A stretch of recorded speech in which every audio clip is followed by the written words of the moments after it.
A paz do Senhor Jesus, meu irmão, minha irmã, sejam todos muito bem-vindos a mais um estudo da nossa lição bíblica. Você está na nossa escola bíblica especial, eu sou o pastor Samuel e eu desejo que você seja muito bem-vindo a mais um estudo da Palavra de Deus. Olha só, eu queria que você, nesse momento, compartilhasse esse link com o máximo de pessoas que você puder. Vai enviando aí no seu WhatsApp, Instagram, vai enviando para que as pessoas também tenham acesso a esse conteúdo, né? Eu peço a você também a curtir aqui embaixo, aqui nesse joinha, você clica ali no joinha, porque isso mostra que esse vídeo é relevante, mostra que esse vídeo tem um conteúdo importante. E se você ainda não se inscreveu em nosso canal, se você ainda não está seguindo a gente lá no Instagram, que você faça isso imediatamente para você não perder nenhuma novidade que está surgindo aí na nossa programação. Nós estamos estudando essa série de lições intituladas Firmados em Cristo. Estamos falando um pouquinho sobre a vida cristã com base nos textos de Colossenses e também de Filemon, né? A carta de Paulo aos Colossenses e a Filemon. Nós estamos avançando para as últimas lições dessa série. Hoje nós vamos estudar a lição de número 8. Tudo isso que nós temos estudado até aqui nos leva agora para esse momento prático em que nós começamos a pensar de maneira prática o que é estar firmado em Cristo. A nossa lição de hoje, a lição 8, ela vai falar sobre um novo jeito de andar. Então que você separe aí a sua Bíblia, a sua lição e vamos estudar juntos a palavra de Deus hoje.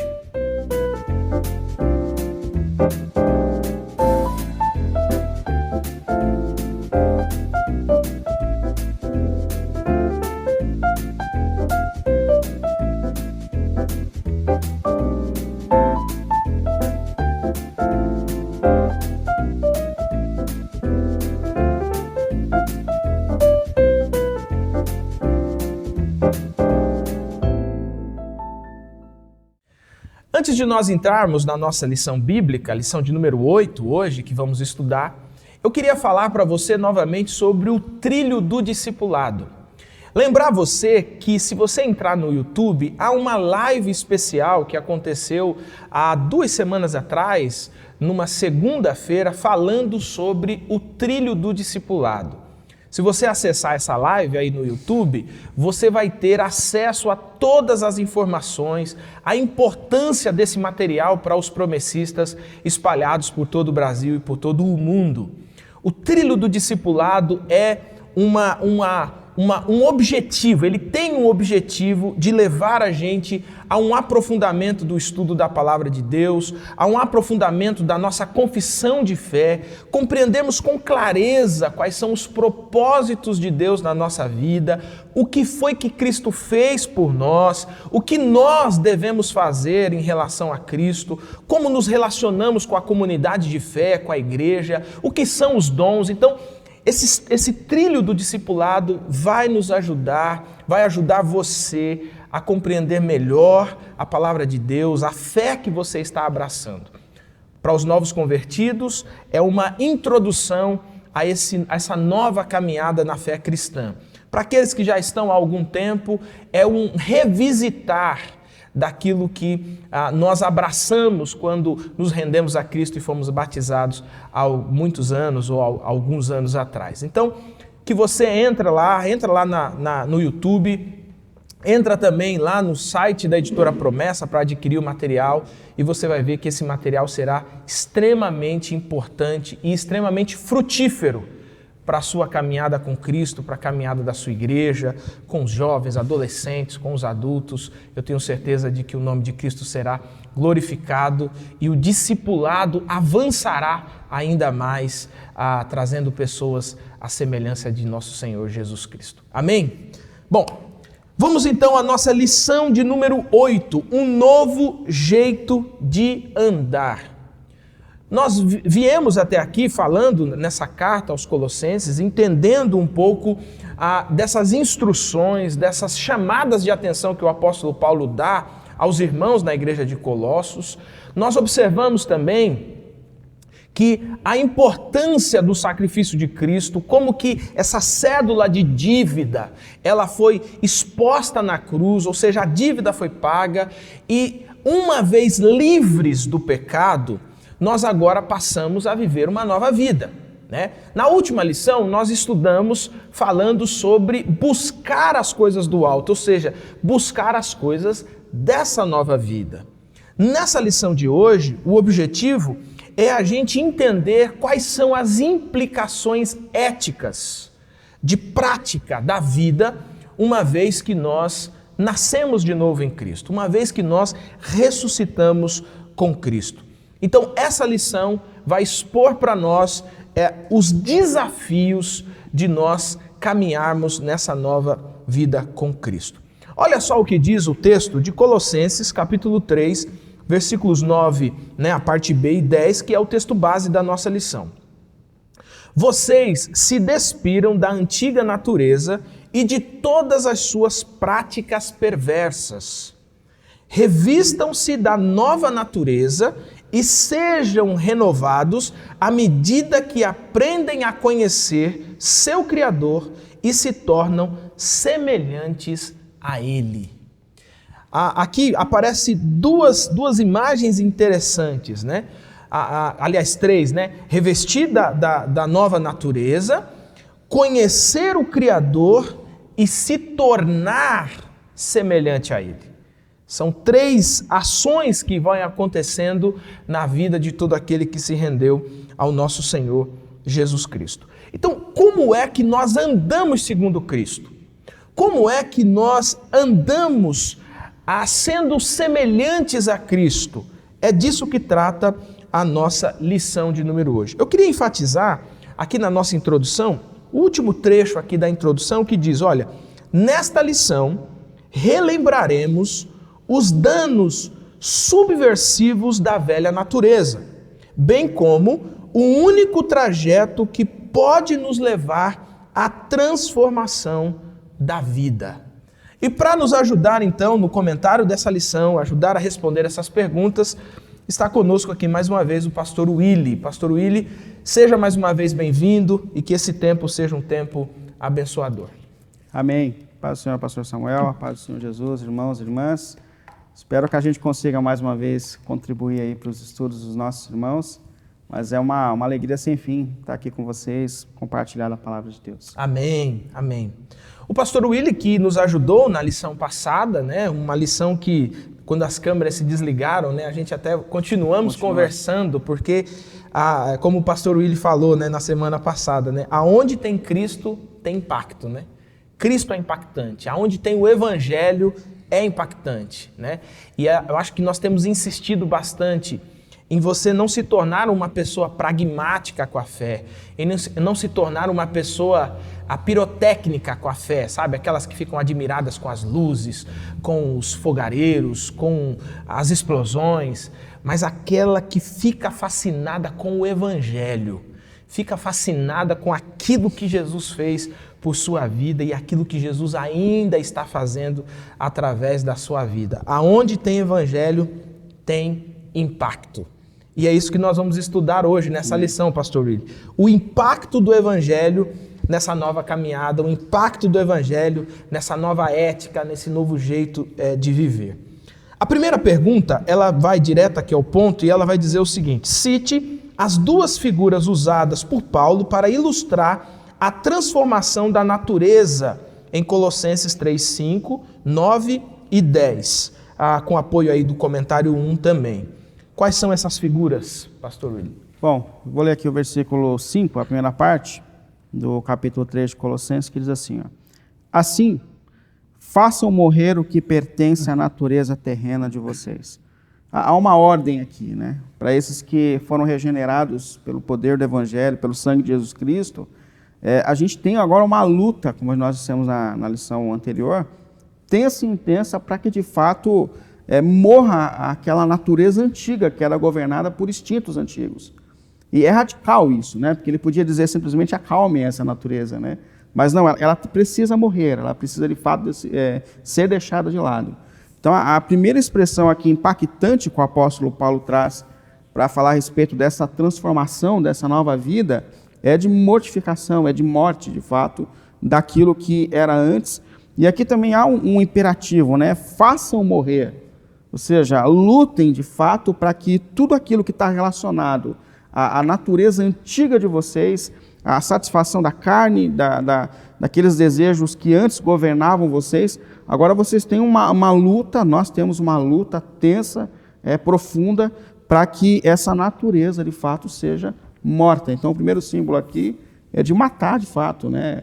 A lição até fez aqui uma expressão de que a gente fala de sepultamento. Então o antigo eu tem que ser de fato sepultado, deixado de lado, morto, para que o propósito de Deus se torne real aqui na minha vida. Primeiro então é a morte, a mortificação da antiga natureza. A segunda figura se refere às roupas novas. Aí a gente pega aí o final do versículo 9 e o começo do versículo 10, e ele diz assim, ó: vocês se despiram da sua antiga natureza e de todas as suas práticas perversas. Revistam-se da nova natureza. Olha que incrível isso. O autor da lição, ele explicou para a gente que dentro daquela igreja, dentro daquele contexto da igreja de Colossos, era normal que quando alguém rendia suas vidas a Cristo, que eles, depois do batismo, dessem para essa pessoa roupas novas, brancas, representando essa nova vida que eles tinham em Cristo. Simbolismo bem interessante, muito interessante, muito lindo, né? Mas ali você tinha uma aparência estética, né, externa do que estava acontecendo dentro do ser humano. Então as antigas roupas eram uma referência ao antigo comportamento. É essa natureza que ele está dizendo que foi mortificada, que precisa morrer, que precisa ser eliminada. Porém as roupas novas representam esse novo padrão de comportamento que deve reger a vida daqueles que foram redimidos pelo sangue do Senhor Jesus Cristo. Quando o filho pródigo volta para casa, ele recebe do pai roupas novas, né? Representando uma nova história, um novo começo. Então, o símbolo que o apóstolo Paulo usa aqui é justamente essa, de que morremos, a antiga natureza precisa ser apagada, mortificada, porém recebemos novas roupas. É uma ação do Espírito em nós, no íntimo, que vai transformar a nossa vida externa. Mas a verdadeira transformação começa dentro de nós. E o nascimento de uma nova vida, que muda toda a minha maneira de ser e de viver, a orientação da minha vida. A gente usa muito esse simbolismo, né, no nosso batismo. Né? Nas igrejas que pastoreei, era muito comum batizar o pessoal com roupas escuras, né? E depois, naquele momento de apresentação para a igreja, eles vinham com uma nova roupa, né? É verdade, verdade. A gente escrevia, às vezes, colocava, né, morto tal, e na outra, né, vivo para Cristo, aquela coisa toda, que é um simbolismo coerente com essa imagem da Escritura. Né? É isso aí. É isso que ele está dizendo aqui, né? O que ele coloca aqui como uma questão estética, né? Mas porém que representa algo que acontece no íntimo. No interior, no íntimo da... Bom, muito legal isso. Então, vimos aqui as duas imagens que Paulo se refere aqui, né? A morte, né? Matar, né? Aqui a lição até cita que nós devemos andar com a certidão de óbito, né? Da nossa velha natureza, né? Eu acho muito interessante essa imagem, porque ela traz um pouquinho aquela ideia de acusação, né? Quando você for acusado, você mostra a certidão de óbito. Tá aqui, ó, isso aqui já morreu. Já foi. De fato, isso aqui existiu, mas não existe mais, né? Agora é uma nova vida, né? Dizem que é aquele retorno de Satanás, né, a Jesus, dizendo: escuta, o William agora é teu filho. Aí quando ele aponta o dedo para a cruz. Falou: não tem mais acusação. Não tem mais acusação. O William antigo morreu, ele foi regenerado. E glória a Deus por isso. Glória a Deus por isso. Bom, pergunta 2 então: quais são os pecados relacionados à intenção que precisam ser abandonados? Aqui a lição vai fazer uma distinção ali dos blocos, né, desses pecados que vão aparecendo, conforme Colossenses 3,5 e o segundo item do nosso comentário. Quais são esses pecados? Eu vou ler aqui o versículo 5 para a gente encontrar aqui o rumo que ele está dando. Ó. Assim, façam morrer tudo o que pertence à natureza terrena de vocês. Isso é, imoralidade sexual, impureza, paixão, desejos maus e a ganância, que é a idolatria. Aqui ele coloca uma relação de 5 pecados graves que esses que foram regenerados precisam intensamente lutar contra eles. Vale, eu acho que muito a pena destacar que esses pecados eles são íntimos. Como fala de uma transformação que acontece no íntimo. Normalmente são pecados que a gente não lutaria se a Bíblia não despertasse a gente, né? Como nós temos dito, a gente gosta muito da parte ritualista, das partes externas da religião, porém a Bíblia chama a gente a lutar contra coisas íntimas do nosso ser. Tem um pastor que eu gosto muito, que ele tem uma frase assim, né? Ele fala para pastores também, ele fala, cuide da profundidade do teu relacionamento com Deus, das suas lutas mais íntimas, e deixa Deus cuidar da repercussão do seu ministério. Ou seja, há uma luta que acontece em você, né? A gente precisa lutar nisso. Então, aqui ele faz uma relação dessas lutas íntimas. A reputação externa é com Deus, a interna você precisa você precisa cuidar de você e Deus, né? E deixa Deus cuidar do restante, que é externo. Então, essa nova roupa aqui é algo que Deus vai fazer surgir à medida que a gente luta nessas entrelinhas aqui da vida. Aí ele faz aqui uma relação de 5 pecados com os quais a gente deve lutar, e são pecados que, na maioria aqui, estão relacionados à desordem sexual, né? Aos desejos da carne, que é uma desordem que vem desde o Gênesis.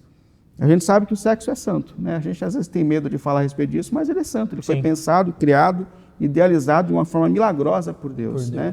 Para a satisfação da relação mútua entre um casal comprometido para a vida e para gerar filhos, né? Então não tem problema em relação a isso.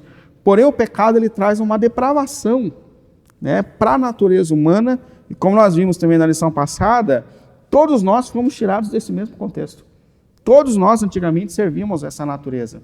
Então agora tem uma luta, esses que foram despertados espiritualmente, para que a gente não sirva mais essa natureza carnal que procura autossatisfação. Aí aqui tem uma relação aqui de 5. Em primeiro lugar, Paulo começa com a prostituição. Está ainda no versículo 5 aqui.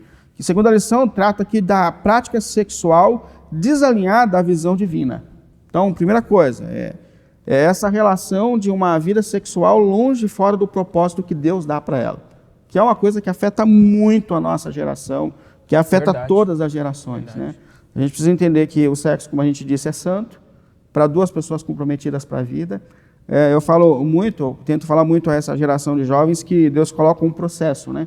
Que é o homem deixará o pai e a mãe, e a mulher unir-se-á, né, a sua esposa ou seu marido, aí eles se tornarão uma só carne que tem a ver com a vida sexual. Sim. A inversão desse processo que acontece nessa geração bagunça tudo, né? Tem colocado os seres humanos sem formação segundo o propósito de Deus.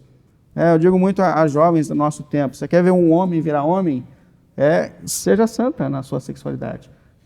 O homem começa a agir homem, eu preciso casar, eu preciso ter sustento, Sim. Eu preciso ter condição de deixar o meu pai e minha mãe, eu preciso assumir essa mulher para depois me tornar uma só carne com ela.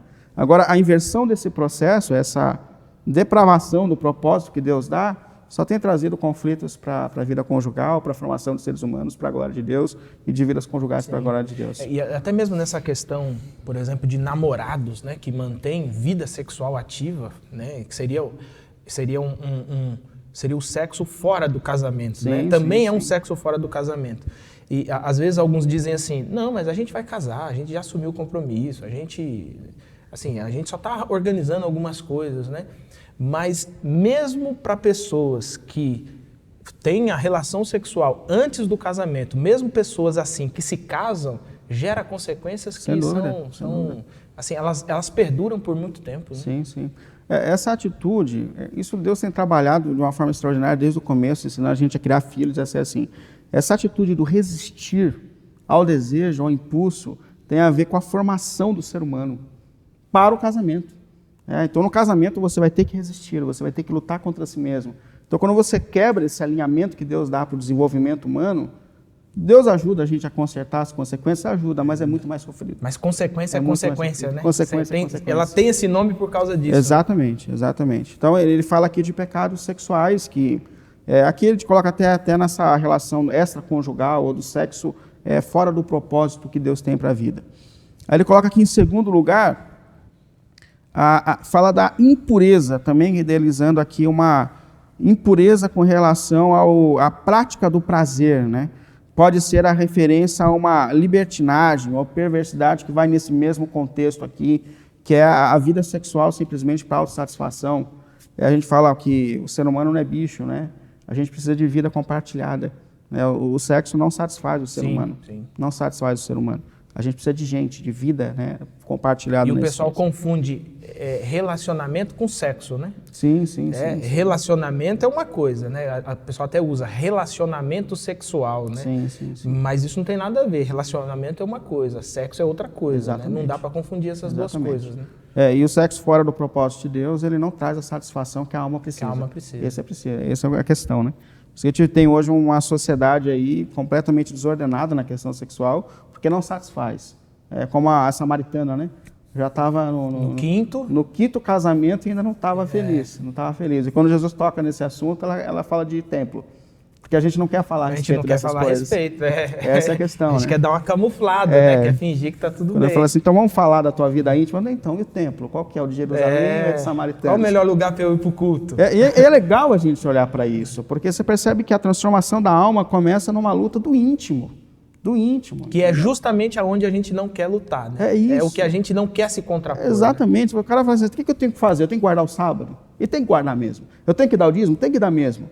Então assim, eu dou o dízimo, mas não mexe comigo.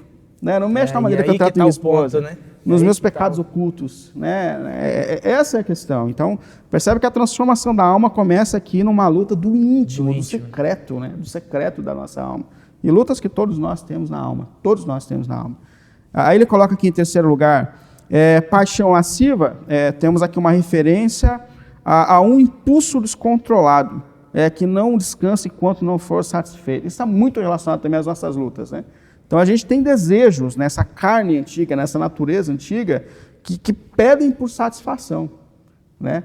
Agora, o desafio da santificação é a gente lutar contra todo desejo desordenado. A gente não pode satisfazê-los. Nós temos que mortificá-los. Que luta é essa, cara? Eu lembro, você falando, eu me lembro da história do filho de Davi, né, que sente um desejo absurdo por sua meia-irmã, Tamar, e o texto bíblico diz que quando ele pega ela à força e ele termina ali o ato, o texto diz que ele sentiu nojo dela, né? Sentiu aversão dela, né? Isso aí. Isso é um negócio, assim, quando a gente lê o texto, você fala, meu Deus, mas isso aqui é muito louco mesmo, esse negócio. E é justamente isso, né? O impulso lascivo que leva as pessoas a fazerem coisas que depois elas mesmas se envergonham. Mas elas vão para o próximo impulso, né? Elas vão de impulso em impulso. A vergonha dura pouco porque o impulso, ele domina, né? Ele domina, é isso aí. Aminon. Aminon, né? E Tamar. É um exemplo nítido disso. E vai ser morto depois por Absalão, que também bagunçou toda a família. Mas aí a gente traz esse modelo claro de que, de fato, a entrega ao desejo traz destruição. É aquilo que a gente até citou muito, Tiago, mas é de fato. Tiago fala assim, começa o desejo na tua mente, vai para o teu coração, torna uma atitude e dá luz. Você engravida e você dá luz. Então, chegou um momento que o cara olhou para a irmã, se interessou, e ele se dominou pelo desejo, porém o que gerou foi morte.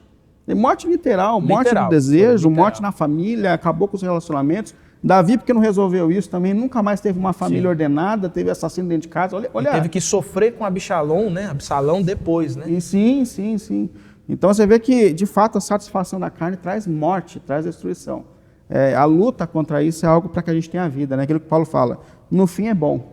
A gente luta contra a carne, a gente acha que está sendo ruim. Sente aquele desconforto naquele momento.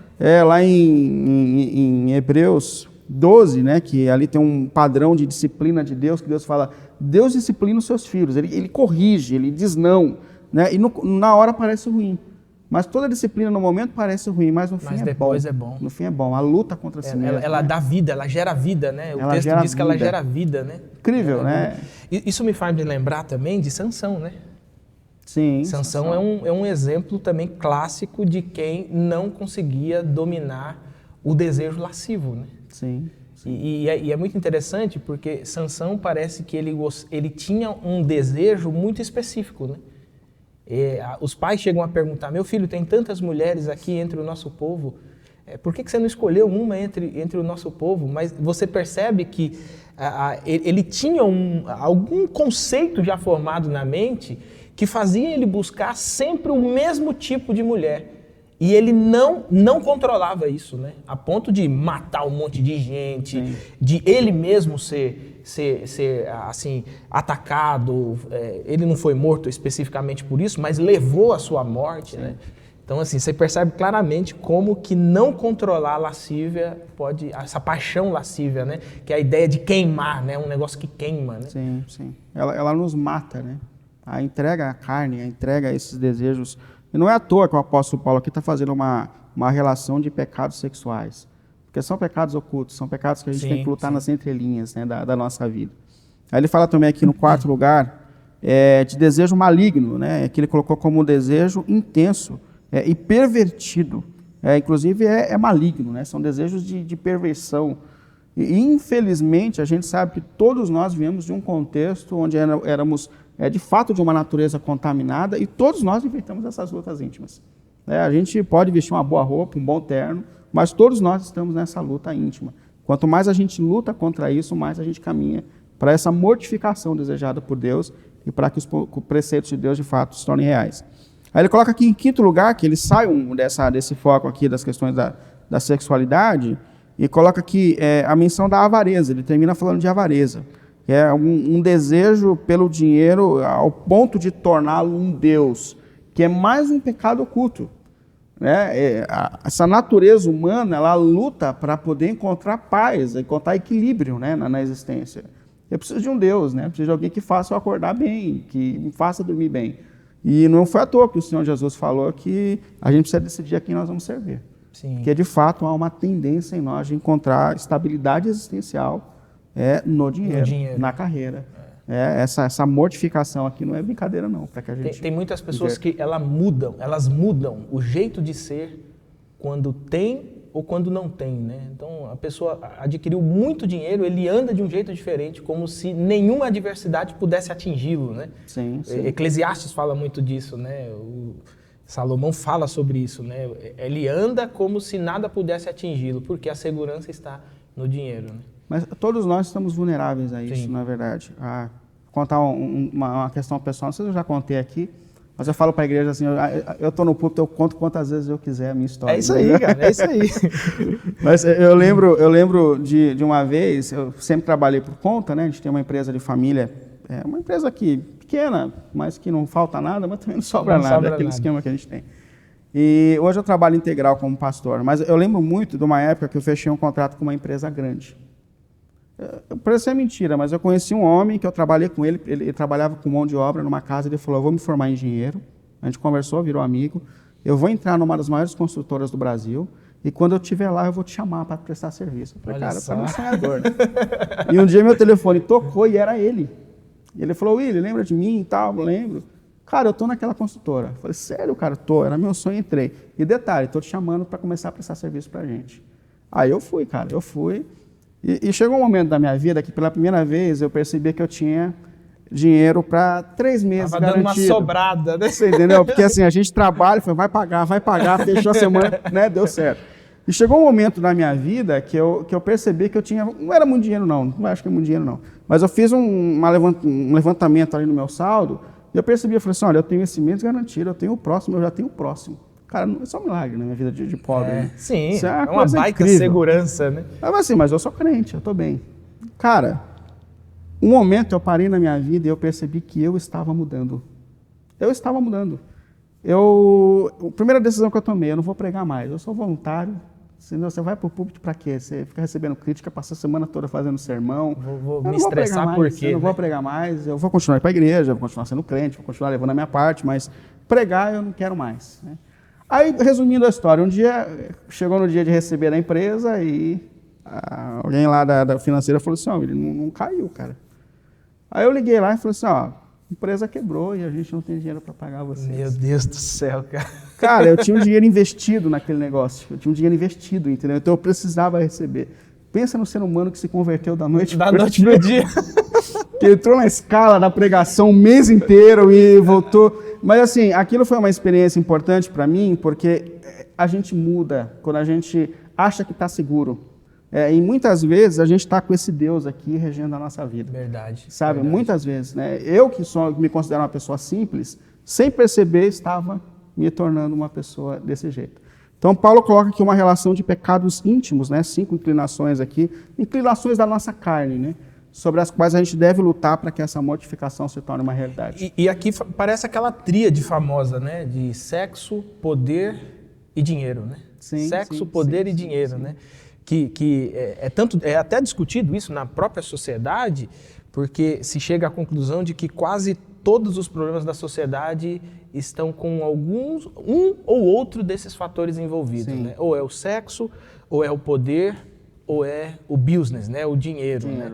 As relações corrompidas, a maldade, né? Sendo direcionada ao outro, né? Enfim, esses golpes, né? De poder, humilhações, etc. A gente percebe claramente que essa tríade é uma espécie de, vamos colocar assim, três deuses demoníacos, né, cara, que domina, chega a dominar muitas das ações humanas. Né? Tiago chega a dizer que essa é a razão das guerras no mundo. Do mundo. Dos desejos depravados de vocês. Né? Vocês pedem e não recebem o que vocês pedem para si mesmos. E é um fato mesmo. É uma realidade, é isso aí. Eu observo assim, se a gente lê a Bíblia, né, porque geralmente a gente lê a Bíblia para encontrar os defeitos dos outros, né? Mas se a gente lesse a Bíblia para a gente entender a nossa sociedade, para entender o nosso mundo, não as pessoas em si, mas a realidade do nosso mundo, como a gente a gente pega um livro de sociologia para entender o que está acontecendo na sociedade, a gente pega um livro de antropologia para entender como que o ser humano chegou do jeito que é, mas às vezes a gente tem essa dificuldade de ler a Bíblia e com essa lente da Bíblia, olhar para o mundo e falar, opa, peraí, isso aqui já está descrito aqui. Eu já sei qual é a fonte e eu já sei como dominá-la também, porque a Bíblia dá esses dois caminhos. Né? E não só ler o mundo, mas ler a mim mesmo. Né? A mim mesmo, que é o que é exatamente. Aqui, exatamente. Né? Tem um escritor, ele ele está fazendo um comentário sobre os 10 mandamentos e ele vai falar, por exemplo, sobre o 10º mandamento, que é o da cobiça, né? E ele vai dizer que o 10º mandamento é a mãe de todos os mandamentos, mas também é a mãe de todos os pecados, né? Porque ele fala assim, todos os pecados que estão sendo expostos aqui no Decálogo, eles são visíveis. Mas esse 10º aqui, ele é invisível, ele é grudado no íntimo, né? Eu não sei se você é invejoso. Sim, você sabe. E Deus sabe, mas eu não sei. Né? Agora, se você comete algum pecado externo, eu vejo e digo, olha, o Willy fez tal coisa. E aí, esse escritor ele vai dizer o seguinte, que esse é o principal pecado que a gente precisa cuidar. Sim. Que é o que, por as pessoas não verem, geralmente passa desapercebido até para nós mesmos. Né? Sim. E Jesus, ele deu uma visão introspectiva à lei, né? Quando ele fala assim, vocês ouviram o que disseram, não adulterarás, mas eu quero dizer uma coisa para vocês. Seus olhares diante do Deus que lê corações e mentes já são pecados. Não matarás. Não, mas eu não mato ninguém, mas e as suas palavras dentro de casa? Entendeu? Qualquer um que disser xingar o teu irmão sem razão coerente, que ofender, para Deus já está cometendo esse pecado. Né? Então há uma leitura introspectiva, né, que ele faz a gente perceber que todo mundo precisa de um redentor. Que a intenção a intenção é vasculhada por Deus antes da ação, né? Sim. Há uma intenção que Deus... Essa conversão no íntimo que Paulo está sugerindo aqui não é brincadeira, não. É um negócio sério, né? É onde Deus de fato olha, né? É onde Deus de fato... E aí faz eu lembrar o profeta Samuel, né? Quando ele vai escolhendo lá e o Samuel, é esse. E aí Deus fala aquela frase, né? Eu imagino que quando apareceu o Davi, o Samuel deve ter olhado assim e falado, Senhor, o senhor está de brincadeira, o povo não vai aceitar esse rapaz, grandão, né? Forte, bom de guerra, né? E aí Deus pega e responde para Samuel, né? Samuel é esse, porque Deus não vê como vê o homem. Isso aí. Né? Então Deus vasculha as intenções, Deus vasculha o íntimo, né? Que é geralmente aquilo que a gente mais protege em relação aos outros, né? Sim. O que a gente menos deixa os outros saberem é o que vai no nosso íntimo. É isso aí. Bom, vamos caminhar aqui então. Na pergunta de número 3, ele fala sobre a transformação das relações. Quais as barreiras ligadas ao temperamento que precisam ser derrubadas à luz de Colossenses 3, 8 e 9? Tá, eu vou ler aqui o versículo 8 para a gente alinhar aqui a resposta. Mas agora, abandonem todas estas coisas. Quais? A ira, indignação, maldade, maledicência e linguagem obscena no falar. ele faz aqui uma lista, né, agora, de pecados que a gente pode cometer na questão do relacionamento. Ele começou com uma lista de pecados íntimos, né, pessoais, secretos, mas agora ele fala também dessa santificação que é essencial no relacionamento. Agora é de um para com o outro. Agora é horizontal, né? Que é um propósito da lei de Deus, né? Amarás o Senhor acima de todas as coisas. E o seu próximo, como que às vezes a gente está amando o desejo sexual, a satisfação no lugar de Deus. Eu sou o meu Deus, né? Então eu luto contra isso. Mas agora eu entro aqui no ambiente dessa relação horizontal, né? Que é a relação com o próximo. Aí ele coloca aqui uma lista também de coisas que a gente precisa lutar. Coisas com relação ao nosso temperamento, que não é fácil, né? E em relação também à nossa língua, que é outra parte sensível do nosso ser. Aí ele começa aqui sobre o temperamento. Primeiro, ele fala a respeito da ira. A ira, ela é essa emoção violenta, né, do temperamento do ser humano diante de situações em que nós nos sentimos indignados, injustiçados. E é um sentimento natural, né? Qualquer ser humano ou qualquer ser com um senso com sensibilidade, em algum momento tem um sentimento de ira, né, diante da injustiça, da maldade, de coisas ruins que nos cercam ou nos fazem. Agora, o problema é que a ira pode tornar-se pecado. É isso que ele está colocando Esse aqui. é o ponto, né? Esse é o ponto. Esse é o ponto.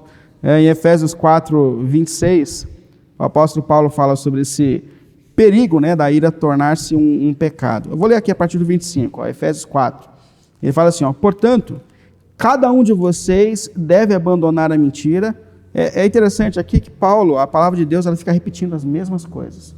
A gente fala assim que Deus repete porque a gente é ruim de aprender, né? Então Jesus tornou a ensinar os seus discípulos, né? Tornou a ensinar os seus discípulos. Então ele repete porque a gente tem dificuldade de entender e viver na prática. Portanto, cada um de vocês deve abandonar a mentira e falar a verdade com o seu próximo, pois todos somos membros de um mesmo corpo. Agora ele fala aqui, quando vocês ficarem irados, não pequem. Apaziguem a sua ira antes que o sol se ponha e não deem lugar ao diabo. Isso aqui é profundo demais. Profundo, né? Então assim, ficar irado é parte da Parece ser inevitável. Né? É inevitável. Mas a questão é quando essa ira torna-se um pecado, né? Quando a gente passa a mover-se diante do momento de ira. Quando a gente pensa, as piores bobagens que a gente já fez na vida, a gente fez nos momentos em que nós estávamos irados. Estava bravo. Dissemos, fizemos, né, nos momentos de ira da nossa vida. Então, cuidado com a ira. Segundo que ele coloca aqui, é sobre a indignação. Parece que tem a ver com essa relação que Paulo dá, né? Irai-vos, mas não peque, não se põe o sol sobre a sua ira. Ou seja, você precisa apaziguar esse negócio. Aquilo não pode ficar fermentando no coração. Você não pode coração. fermentar, eu acho que essa é a melhor expressão, né? Então, você não pode fermentar esse negócio no seu coração, porque vai chegar um momento que você vai agir. Essa é a questão, esse né? A gente vai fazer justiça. Então, aí vai virar pecado. E aí não faz a justiça de Deus, né? Aí não faz a justiça de Deus. Como é que é? O texto bíblico diz, né? A ira do homem não promove a justiça de Deus. Exatamente. Então, movido pela ira, eu começo a encontrar caminhos de vingança. Essa é a questão, né? Então ele coloca aqui, outro problema importante que a gente deve combater é com relação a essa ira potencializada que passa a governar as nossas atitudes, que passa a preencher o nosso coração, e a gente começa a se mover pela ira, pelo desejo da vingança. E ele, inclusive, fala assim, perdoai uns aos outros. Paulo fala aqui, perdoem uns aos outros assim como vocês foram perdoados. Lá em Colossenses, deixa eu voltar aqui para o texto de Colossenses. Mas ele fala aqui a respeito da necessidade de perdão dentro dos relacionamentos. Final do versículo 13. Perdoem como o Senhor lhes perdoou. Olha que interessante como está relacionado um texto ao outro. Ou seja, para que você não amadureça ainda mais, ou aprofunde mais a sua ira, perdoe como você foi perdoado. Que esse é um dos pecados terríveis que a gente pode cometer. Terceiro aqui, lugar, ele fala da maldade. E é justamente aqui, eu acredito que mais uma vez está com essa relação de irado, manteve o sentimento no coração, atitude. Você passa a ter uma atitude cresce, de vingança. Né? Esse negócio isso vai governar suas ações. Então, cuidado, porque são sentimentos que a gente deve lutar para que a santificação aconteça aqui nos nossos relacionamentos. Isso se estende às nossas vidas conjugais, às nossas vidas em comunidade, né? Você fica chateado com o irmão, mas você não pode... Isso aqui é o famoso mundo dá voltas, né? Isso. Quando a pessoa fala assim, não, deixa, o mundo dá voltas. né? Ele já planejou, né? Já uma hora ele vai vir, ele vai ver, vai precisar de mim. É isso exatamente. aí. Às vezes eu comento assim com algumas pessoas, assim, às vezes em conversas em casa, assim, às vezes nós temos uma percepção muito bipartida, né? De quando nós sofremos ofensas ou quando nós sofremos ataques e etc, né? Há muito tempo eu desenvolvi na minha vida a ideia do seguinte: Senhor, se eu de fato sou culpado disso, que o Senhor tenha misericórdia de mim e que o Senhor me ajude a lidar com isso. Se eu não sou culpado disso e eu estou passando por uma injustiça, que o Senhor tenha misericórdia e que o Senhor também ajude a superar isso. E tem um detalhe nesse negócio que é interessante, assim, eu não me esqueço de ninguém que faz uma maldade contra mim. Ao meu ver, uma maldade. Eu não vou me esquecer. Se você fizer algo de ruim para mim, eu não vou me esquecer. Mas eu tenho no meu coração, assim, definido no meu coração, de que eu não vou fermentar isso. Então eu não vou ficar o tempo todo lembrando. O Willi fez aquilo para mim. Remoendo. Isso para mim não acontece. Eu não esqueço. Porque aí você teria que ter uma espécie de amnésia, né, para você esquecer. Tem coisas que são muito marcantes na nossa vida. Só que eu acho que esse texto, por exemplo, que fala que a ira do homem não promove a justiça de Deus, ele é um texto interessante, né? Para a gente acalmar o coração e falar assim, bom, peraí, se é injustiça, Deus cuida. Se não é injustiça, Deus cuida. Deus cuida lá e Deus cuida aqui, e sigamos a vida, né? E essa atitude, o instinto natural do ser humano é olho por olho, dente por dente. É isso aí. Aí eu falo para todo mundo, né? Se a gente for agir assim na vida, ficaremos todos cegos e banguelos, né? Verdade, porque todo mundo erra, todo mundo peca e a gente está nesse ciclo. Então, o instinto natural. Mas como você disse aí nessa fala, quem consegue abrir mão da ira confia na justiça de Deus. Quem abre mão da ira confia que logo o Senhor há de se levantar do trono e há de trazer a justiça correta a cada um. E ele deixa claro que nada ficará oculto. Né? Nada ficará oculto. Nada ficará oculto. E é interessante, você que é estudante da palavra de Deus, que essa ideia de nada ficará oculto, é justamente o fato de que Deus julgará as intenções do coração. Né? Sim. Aquilo que não foi visível será julgado pela a onipotência, a onipresença, né? pela onisciência de Deus, né? De tal forma que ninguém poderá fugir desse juízo. Né? E uma coisa que eu acho importante é a gente levar em conta que todos nós pecamos, ou seja, todos nós... É óbvio que a vida do redimido precisa ser uma vida de luta por justiça. Né? Nós somos justificados e entendemos como a justiça é algo importante para Deus, ao ponto de Cristo dar a vida por nós. E é um atributo de Deus, um atributo comunicável de Deus. Né? A justiça é um atributo comunicável de Deus. Mas nós que fomos despertados precisamos viver uma vida justa, mas nem sempre seremos, nós cometemos erros.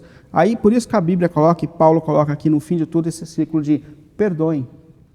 O que me faz não carregar as minhas culpas e uns aos outros para o dia do juízo é o fato de que eu sou consciente de que eu sou um ofensor e que por isso eu sou ofendido e que por isso eu entro nesse ciclo de perdão. Se eu carrego essa ira, eu sou mais certo do que o Samuel, porque o Samuel me machuca, mas eu também machuco. Sim. Eu também ofendo. Então o ciclo do perdão me liberta disso. A famosa parábola de Jesus sobre o devedor lá, né? Sim, um deve alguns milhões, né? Se a gente fosse colocar em reais, o outro deve R$20, né? Ele é perdoado de uma dívida astronômica, impossível de ser paga, mas ele gruda o pescoço do outro que deve 20 conto para ele, né? Sim. Então, a gente tem sempre essa... uma vez eu ouvi um pastor, um pregador, dizendo, né, que no nosso tribunal, nós sempre seremos inocentes. É isso aí. Né? Então, no nosso tribunal, o outro é sempre culpado, nós sempre seremos inocentes. Por isso que a gente precisa deixar que Deus julgue as nossas causas e que Ele estabeleça a justiça dele, né? Como disse Jó, né? Jó chegou um momento ali da crise de Jó, que ele, né, dos amigos ali pressionando, e aí ele diz assim, não, eu elejo o Senhor como meu advogado. Eu elejo o Senhor como meu justificador. Ou seja, se há de fato alguma coisa que eu não sei, né, que está aqui, eu não me apercebi dela, que Deus seja o meu advogado. Isso, né? Meu defensor. É o meu defensor. Então, assim, é aquela coisa que você falou, você comentou, não sei se nessa ou na lição passada, né, que é a ideia do cuide do íntimo e deixe Deus cuidar do estético, né, do externo, né? Que é um negócio muito interessante, né? Às vezes a gente está tão preocupado com o estético que a gente se esquece que o mais importante para a gente é aquele que vê no íntimo. Né? Sim, a proposta de santificação aqui é coisas secretas. Coisas secretas. Coisas que você pode continuar pecando o resto da vida, cuidando de uma boa casca, né, de uma boa aparência, com um bom terno, uma boa roupa, mas que o Deus que sonda corações e mentes está lá. E Ele vê. E é isso que me faz perdoar. Essa é a questão. Porque qualquer ser humano conectado com a realidade de si mesmo, nós somos egoístas, nós lutamos contra esses desejos desordenados, sabe que só está aqui por graça e misericórdia de Deus. Sim. E é por isso que o padrão para que a gente perdoe, para que a gente apazigue a ira, é o perdão de Deus sobre nós. É isso que nos nivela. É interessante isso. Né? É um padrão bem definido, sim, né, cara? Sim, você só está aqui por causa da graça de Deus, do começo ao fim. Né? Você está de pé por causa da graça de Deus. Se você caiu, você só é erguido por causa da graça de Deus, né? Então, assim, a graça de Deus é de fato o que sustenta a nossa vida como um todo, né? E às vezes, quando a gente fala, por exemplo, desses atributos comunicáveis de Deus, às vezes falta um pouquinho disso, né? O atributo da misericórdia, da justiça, né? Que são aqueles atributos em que geralmente está na direção do outro, né? Como perdoar, né? Não, você não sabe o que ele fez comigo. Uma vez eu estava fazendo uma série de mensagens sobre perdão numa igreja que eu estava pastoreando e no meio da pregação, uma mulher levantou indignada, foi embora, né? E aí, como um bom pastor, né, eu vou atrás, né, a ovelha, né? O que aconteceu? Que não foi uma pregação do diabo. E impactante, né, a frase, né? Eu falei, mas por quê? Como que o senhor pode dizer que eu tenho que perdoar? O senhor não sabe o que aquele desgraçado fez para mim. Pedir para eu perdoar ele não é de Deus, é do diabo. Aí eu falei, então realmente tocou na ferida que você precisa cuidar no seu coração. É verdade. Né? Verdade. Porque de fato, assim, agir em relação aos outros com misericórdia é muito difícil, mas a gente quer sempre misericórdia sobre nós. Sim. Né? A gente está sempre nessa posição de vítima. Né? Tem um comentário, eu tentava fazer rápido, né? Mas o Harold Kushner, ele fala num livro dele, que uma vez ele pregou sobre perdão na sinagoga, né? Ele é um rabino. E ele falou que uma senhora levantou e falou assim, olha, o senhor não conhece a minha história. Meu marido me abandonou com 3 meninos pequenos e eu tive que trabalhar sozinha, eu tive que sustentar aqueles meninos, eu não dei videogame para os meus filhos não estudaram em boas escolas. Hoje meus filhos são homens, são adultos, mas como o senhor chega aqui e fala que eu vou perdoar? Aí ele olhou para ela e falou assim, olha, o que a senhora não percebe é que a falta de perdão a diminui. A senhora falou de si mesma como uma vítima da vida, uma abandonada. Eu estou vendo uma guerreira. E uma mulher vencedora. Estou vendo uma vencedora. Você criou 3 filhos sozinha, você trabalhou, você tem que ter orgulho da tua história. Não é por causa de um ser humano mesquinho que você tem que jogar a tua vida para baixo. A senhora é extraordinária. É o que Deus fez na sua vida. Então é importante a gente perceber também que a falta de perdão nos nivela por baixo como vítimas, né? Nós somos em Cristo mais que vencedores. E vale o comentário de que Harold Kushner é gênio. O Kushner. Né? Acho que Deus, de vez em quando, Deus usa algumas pessoas em milhares, Sim, né? É uma graça e ele é um desses, né? Bom, vamos lá. Última pergunta, então, nessa nossa primeira etapa. Comente a frase: nada mais nos diferencia uns dos outros em igualdade e valor. Identifique quais desigualdades precisamos rejeitar, conforme aí Colossenses 3:11 e o item 3 do comentário. Tá, ele fala aqui, deixa eu ler aqui o versículo 11, ele diz assim, ó, nessa nova vida, Cristo é tudo o que importa. Ele vive em todos. É interessante que ele está mostrando para a gente aqui que em Cristo todos nós fomos nivelados. Ele pega esse contexto aqui de diferenças éticas, diferenças com relação à religião, ao passado que cada um teve. É importante a gente olhar para esse negócio de que o Evangelho de Cristo iguala a todos nós. Então não importa se você cresceu numa igreja, se você cresceu numa religião completamente diferente, quantas vezes você casou antes de conhecer a Cristo ou coisas assim. Em Cristo, homem, mulher, branco, preto, não tem isso mais. Em Cristo todos nós somos nivelados no mesmo sangue. E ele nivela por baixo e por cima, né? Por cima e por baixo por cima, todo mundo é pecador e por cima todo mundo precisa da graça de Jesus, senão não chega, né? Sim. Então é interessante ele te prestar atenção aqui no que Paulo está dizendo que, segundo o Evangelho, há um valor de igualdade em todos nós. Né? E todos nós somos despertados a partir disso para essa nova vida, para esse novo alinhamento do ser. Nossa, que legal isso. Então não há mais judeu, nem grego, nem branco, nem preto, nem amarelo. Não existe mais isso. Acabou isso. Agora é Cristo em tudo, Cristo em todos, né? É isso aí. E a vida é vivida a partir de Cristo. Meu querido irmão, minha querida irmã, estudante aí da Palavra de Deus, estamos chegando ao fim da nossa lição. Aqui na Vida em Foco, na nossa lição, foram colocadas duas questões, né? Enquanto andamos com Jesus, vigiemos as nossas intenções e, segundo, enquanto andamos com Jesus, cuidemos dos nossos relacionamentos. Pastor Willy, de uma maneira aqui para a gente fechar essa nossa lição de número 8, como é esse novo jeito, como nós praticamos esse novo jeito de andar, vigiando as nossas intenções e também vigiando os nossos relacionamentos uns com os outros. Eu acho que essa compreensão que a lição traz para a gente, onde nós morremos, nascemos para uma nova vida. Porém, as lutas mais intensas, elas acontecem dentro de mim, nos pecados íntimos do meu ser. A verdadeira transformação vai acontecer quando a gente nem comentou aqui na lição, mas, por exemplo, o pecado da língua descontrolada, de coisas que Sim. Nós temos a maldade, infelizmente, dessa antiga natureza, porque eu falando mal de você, eu alivio a mim mesmo, Sim. eu apago as minhas desordens, né? Isso é terrível. É que se a gente fosse falar aqui, antes de depender da gente, vai ficar 2 horas, né? Mas é importante, eu acho que alinhar essa questão de que essa nova vida começa numa transformação do íntimo, que o Espírito de Deus, que não deve ser apagado, que está dentro de nós, ele começa uma obra no íntimo, que não tem como a gente ignorar as lutas mais secretas da nossa alma. E por incrível que pareça, é aí que Deus quer começar a transformação da nossa vida.